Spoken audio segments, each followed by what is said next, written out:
We are returning this week to our series on the Gospel of Inclusion. And just as a very, very brief reminder, I've said one way of understanding what our gospel is kind of like a beautiful diamond like this that has many faces, and has already been expressed by Graham through the sharing of communion. What's called the table, the big center of the diamond, is the gospel as we have always proclaimed it. But we're looking in this series at perhaps one of the side faces, this idea that the good news brings in difference and diversity and is a challenge to us to include others. So here in Chapel Allerton, what does it mean to welcome diversity? This week we are talking about wealth, and it's a big topic in the scriptures, and it's a big topic in the New Testament, and it's the one thing that in which the scriptures invert our society. There's no doubting that. In the New Testament, disabled people were excluded, foreign people were excluded, women were excluded. But in the message of Jesus, there is definitely a danger of exclusion for the wealthy. There's undoubtedly a problem here that Jesus has. So even while he's preaching a gospel of inclusion, he is saying that if you're rich, becoming part of the kingdom of God is going to be really difficult for you. And nowadays we start to have some idea of why Jesus might have said such provocative things. You can Google these articles if you like, but there's now quite overwhelming psychological evidence that that rich people lack basic empathy, and that might be because they've never been poor, or we were joking earlier about how does the guy that went to Oxford get to do the talk about socioeconomic diversity. Well, I met people at Oxford whose only experience of people with a lower than average income would have been people serving them in shops or in their own home. So there's something about wealth that affects us mentally and not in a good way. There's even a study being done about the corrupting influence of unearned wealth. And I think that's something that the scriptures talk about. Paul says rather cuttingly, if you won't work, then you won't eat. There's something about the fact that work and being productive and tilling the ground and making things is an important part of being human. And that wealth which is not worked for is particularly dangerous to the mind and to the soul. So while Jesus is all nice and cuddly, he is not nice and cuddly to people who are extremely rich.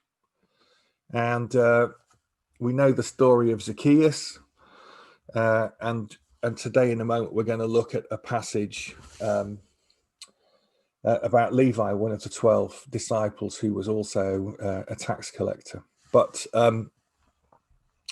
I just thought I would let you know briefly the kind of research that I do sometimes for talks like this.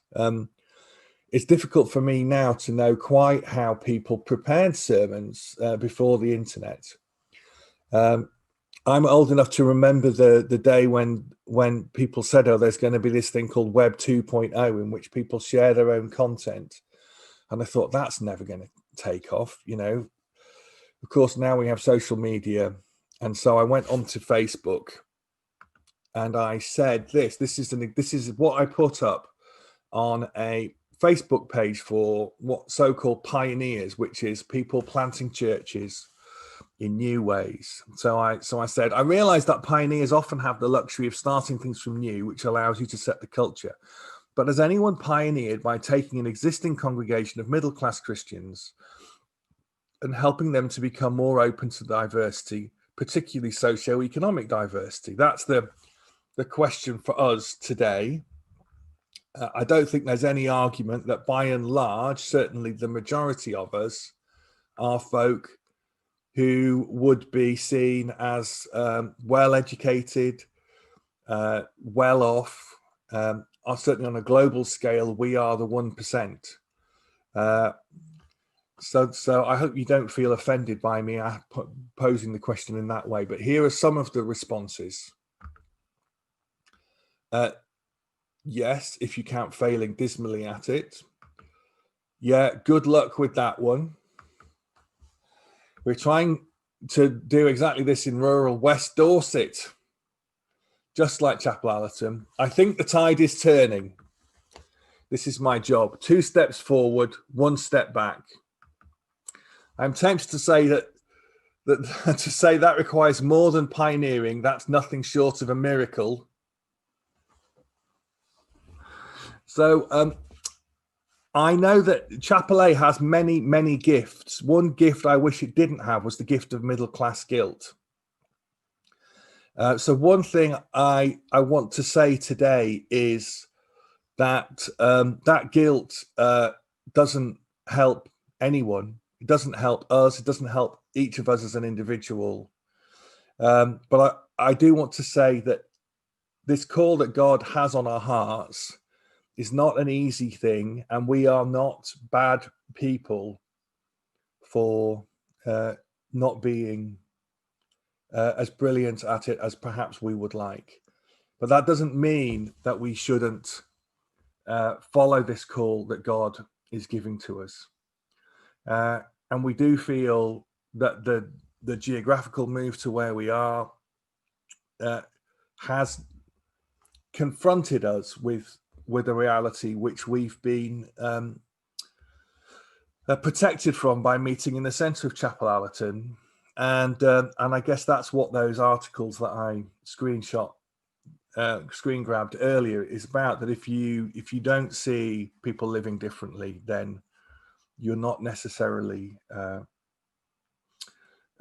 encouraged to reach out with empathy and consider their lives. So we're going to just read a very small passage from Mark's Gospel. And it's perfect for us to do it today because it's about food. It's about a meal. So Rachel, if you could just read these 3 verses for us, that would be fantastic.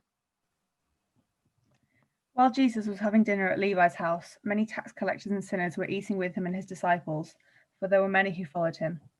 When the teachers of the law who were Pharisees saw him eating with the sinners and tax collectors, they asked his disciples, "Why does he eat with tax collectors and sinners?" On hearing this, Jesus said to them, "It's not the healthy who need a doctor, but those who are ill. I have not come to call the righteous, but sinners." Brilliant. Thank you. And I guess many of us will have heard these verses a few times. And again, it reinforces many of the things that we already know about the gospel. But I just want you to consider the image of this, of Jesus having a meal. All we know from Mark is that there were tax collectors and sinners. And in that language, sinners would probably have meant people that were not ritually clean. We know that Jesus was friends with sex workers, that he was friends with people that were the wrong racial mix, but we don't know the details. But Mark specifically mentions tax collectors, who were people who were profiteering from the Roman invasion and occupation, people who were working for the enemy and becoming rich off it. So even within the people sat at the table, it's not like they were all poor or they were all rich. everyone, in order to eat with Jesus, was being forced to sit with someone that they didn't really want to be part of. They shouldn't be seen with. They didn't belong with. So I love that image of coming to eat with Jesus is the first step to diversity. And in my generation, I've had lots of conversations about whether or not you can be a Christian on your own. And as we look at this picture, we are going to have so many different feelings. Some of us are thinking, I genuinely can't think of anything better than having an entire beach to myself. Others are going to be looking at the clouds and thinking, are those good clouds or bad clouds? Am I exposed here? Others are going to be thinking, what is the point of being on a beach without being there with all your friends or your family? Well, I do believe that Jesus calls us into community, whether we like it or not. Jesus calls us to eat with people who are not like us. In fact, I would probably go so far as to say, if no one has ever said to you, why are you hanging out with those people? Then you might have some work to do. Whoever those people are, why are you hanging out with those people who are not like us?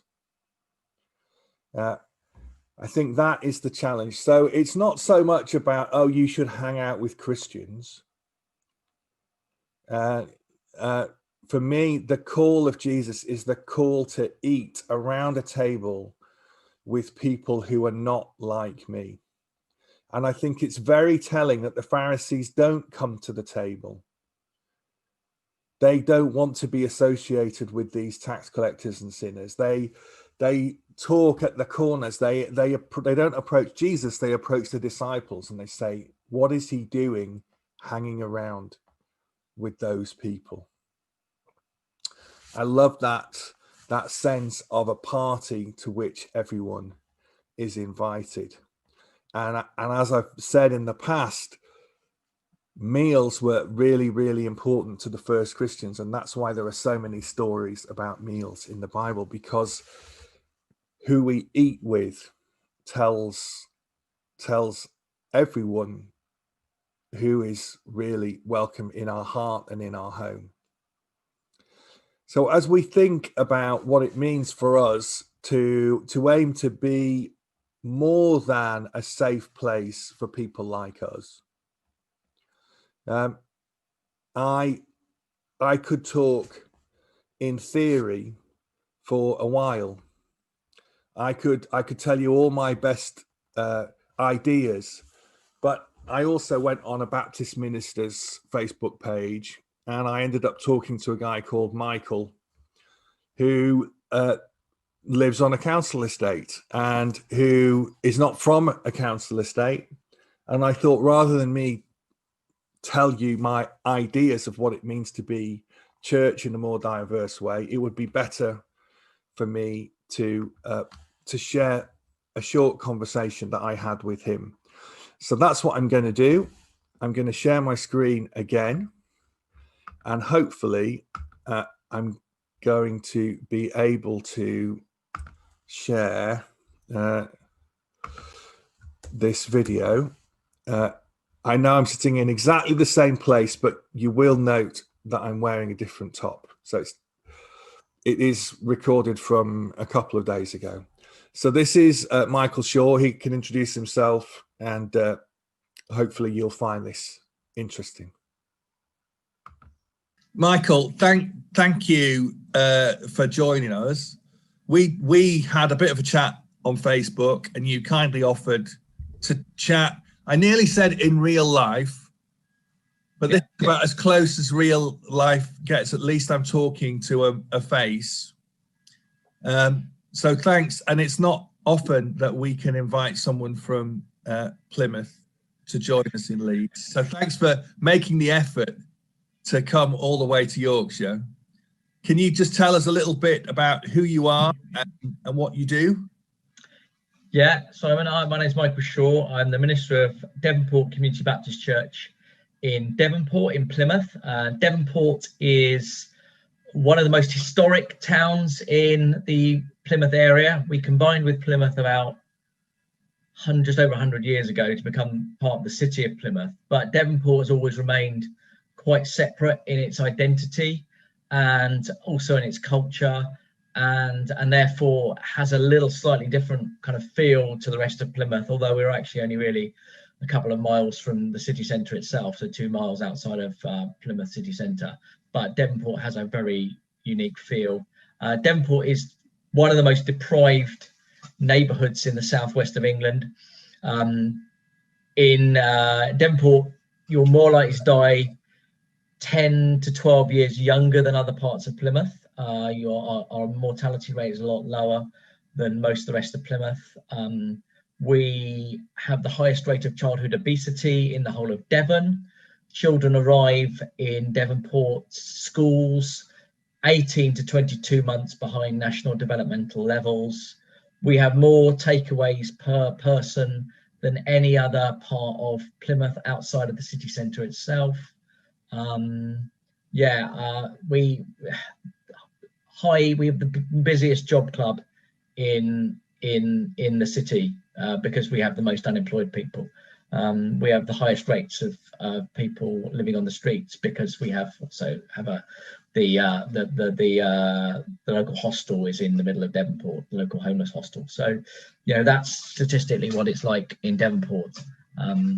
What's the history of the church? The church is 22 years old, 22 in September. So planted by Martley Baptist Church.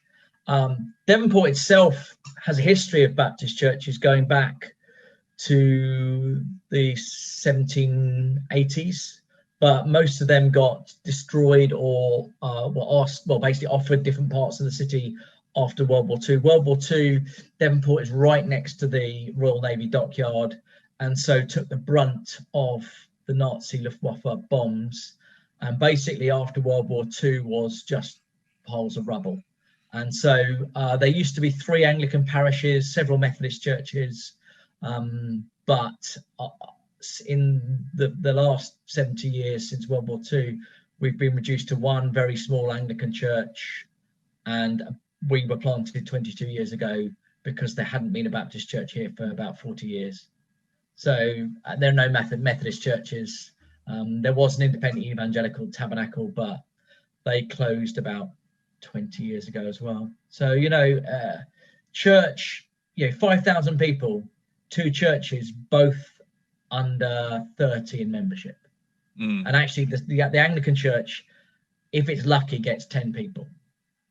So we're in an area of what I would describe as completely de-churched. Okay.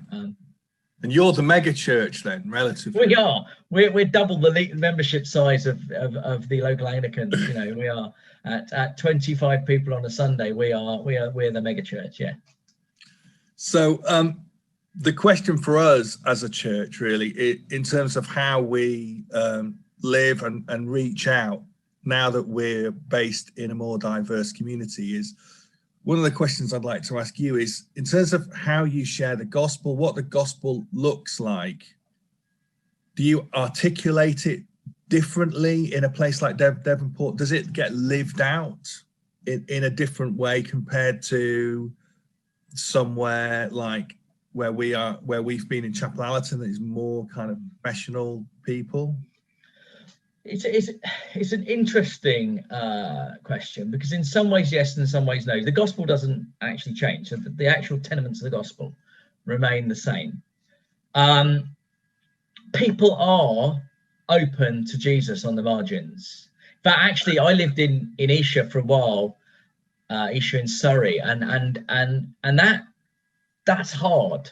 When people have everything, why do they need Jesus?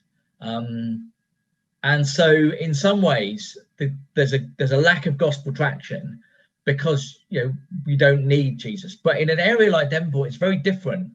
They're more suspicious of institutions, and the church is seen as one of the institutions. And so they're open, but maybe not to traditional forms of church as we understand it. And so yeah, in some ways yes, in some ways no. I mean, what we do is we try our best to love people, and that, you know, comes out in different ways for us. I'll give an example.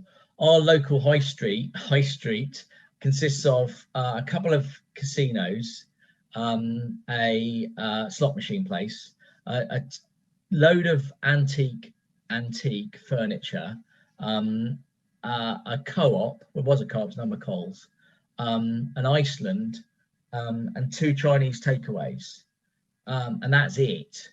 And they used to have a doctor's surgery with a chemist in there, but the doctor's surgery moved, got a new building about a mile away. No, let's put less than a mile away, half a mile away. And then what happened was that the high street, which was already pretty run down, lost 1,000 footfall a week, which in any community is pretty difficult, but in that community is even harder. And so what we decided to do was love the community by covering the trees in wool, putting up bunting, tidying the plants. And we've had some really interesting, because you know, I remember once my wife went to tidy up some of the bunting. It gets a bit tatty after being bashed by the weather down here, and someone shouts out, "Oi, stop it, it's not yours, you can't nick it, it's the church's, they put that up, leave it alone." And I kind of said, "Well, actually, I'm the minister." And they went, "All right then, thanks." And so yeah, so, you know, what we try to do is express love for community, and try to tell the community that actually we're here for them. And I think they understand that, even if many of them are very suspicious about the institution of what church is. So yeah, I think that helps. And then, I mean, to be honest with you, it's difficult to say when I'm not exactly sitting from the position of like, we see like conversions every week, because we don't. It's hard, slow, long work. And what I call is, what we need is deep incarnation. And deep incarnation in many ways is what Jesus did. You know, Philippians 2:7, Jesus comes taking the very nature of a servant, a slave. And for me, what we don't need in an area like Devonport is people who can commit for maybe a couple of years or a couple of months. We need people who are saying, well, I'm going to stay here for decades. And we need people who are going to live, work and worship in Devonport. And often what happens is some people live in Devonport, but they travel across the city to other parts of other churches in the city to worship, or they work somewhere else. And then they see Devonport as a stepping stone towards buying because they can buy cheap houses here, to buying a better house in another part of the city at some point. And so Christians need to live differently, you know, deep incarnation, living, working, worshiping within communities like this, and not just seeing it as a quick fix, or I'll be able to solve it. You won't. It's decades worth of incarnating the gospel, and only then do you sort of start to see little shoots coming out. After, I mean, I've been here 8 years, and I'm not even cracked anything in terms of Devonport and how to get through to people here. I'm still an outsider, and I will remain an outsider probably for the whole ministry that I'm here. So I've already told you that Chapel A is very much primarily made up of people with degrees, well qualified professional folk who have quite high powered jobs, and there can be a feeling that we don't know how to do church in a way that is open and accessible to people with a very different life experience. So let me ask you a slightly different question. Rather than talking about church, which has already answered the question, where do you see the kingdom breaking in a way that brings people together from different communities? I think for me, I think we need to realize that the kingdom of God is already expressed and existing in a place like Devonport. And I told you the story a few years back when there was a block of flats about, I can see it from my house, and one day there was a fire, and it swept across the whole block of flats. And the people in the flats, I'll be honest with you, they had the opportunity to take out insurance because they were social housing flats, and most of them didn't bother. So most of them were left with the clothes that they were wearing. All their possessions, everything was gone. And there was a neighborhood center nearby. I went over there, and within about half an hour, people were arriving with blankets, clothes, toys. Within a week, they had to move it all because it was too big. It had to go to a guild hall down the road, which is like a big, massive hall. And stuff kept coming and arriving. And for me, the kingdom of God is this generous heart response by God towards us, gracious love to kind of give Jesus, even when we didn't ask for it, for Jesus. And what I saw was the kingdom of God, of generosity of people to give towards these other people. So, I mean, some of the stuff was pretty terrible, but a lot of it was a lot of the other stuff was just the very fact that people were giving and giving and giving. And yeah, I suppose some people were like, well, hang on a minute, I thought people didn't have anything in Devonport. And actually what you learn is that people are willing to sacrifice stuff for other people in a place like Devonport. And yeah, people around here don't have much, but they gave out of the little they had, which is, in some ways, I'm doing a sermon about the widow in the temple, and the fact is that Jesus commends her for giving everything. And you kind of think, well, she's an interesting woman, but actually, when was that woman converted? When did she become a Christian? And actually, what you see is the outworking of God's movement of the Spirit of God, even in someone. So we don't know. The widow was. Do we ever know whether this woman ever became, or was she always remained all of her life a simple Jewish believer?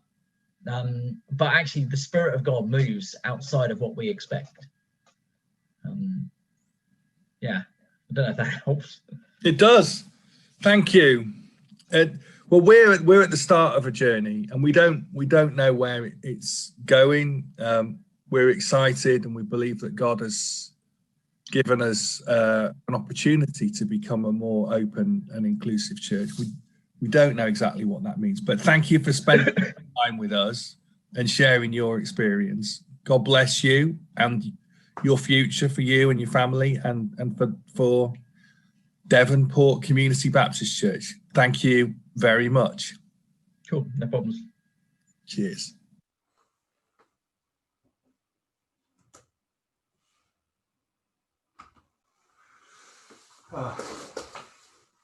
Brilliant. So thank you to Michael for sharing with us. We're going to return in literally a minute, but I hope that that's giving you something to think about, something to pray about. Obviously, right now we're in this period of exile, if you like, exile from meeting with each other, but also exile from that place where we gather. But let's just think about what it means for us going forward. In our church meeting coming up soon, we'll be talking about how we're going to do Carols in the Park this year. And we need to be thinking about how we continue to support folk like Messy Church, who have really built community, or built upon the community that was already there. So I'm talking fast because we've got 8 seconds, but bless you, and let's continue this conversation. Next week, we're going to be talking about disability.